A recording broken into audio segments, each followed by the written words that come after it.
Gusto ko lang, ang opening statement ko lang po ay gusto ko lang pong linawin base po dun sa sworn statement ko po sa Senate po. Kasi marami pong tumatawag sa akin na kung ako po ba daw ay may direktang transaction kay Saldico at saka kay Speaker. Gusto ko pong linawin sa kanila na wala po akong direktang transaction. Hindi po ako nagkaroon ng anumang klaseng transaction sa kanila. Lahat lang po ng mga sinabi ko po para makumpleto po ang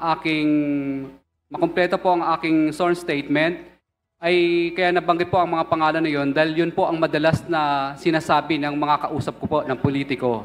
Na binabanggit nila na kailangan ibigay mo na kaagad yung obligasyon kasi pinakukuha na ni Saldico at saka ni Speaker.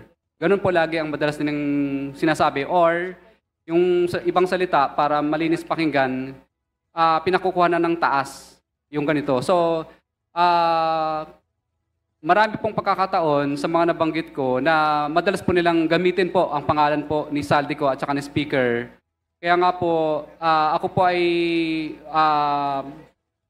gusto ko iparting din kay Speaker po at saka kay Saldico na baka po nagagamit lang po ng mga politikong ito ang inyo pong pangalan.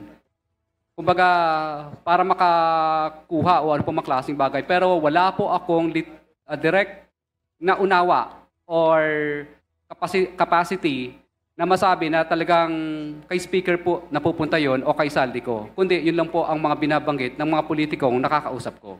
Para daw po kay Saldico at Speaker. Kaya sa akin po, mas mabuti po na naiparting ko po kay Speaker at saka kay Saldico na wala po akong direktang transaction sa inyo. Ito po ang mga naririnig ko lang po na mga salita mula po sa mga politiko na namumuwersa at namimilit na minamadali na po yung obligasyon dahil dadalhin daw po sa inyo. Yun po ang reason. Pero transaction sa kanila, wala po.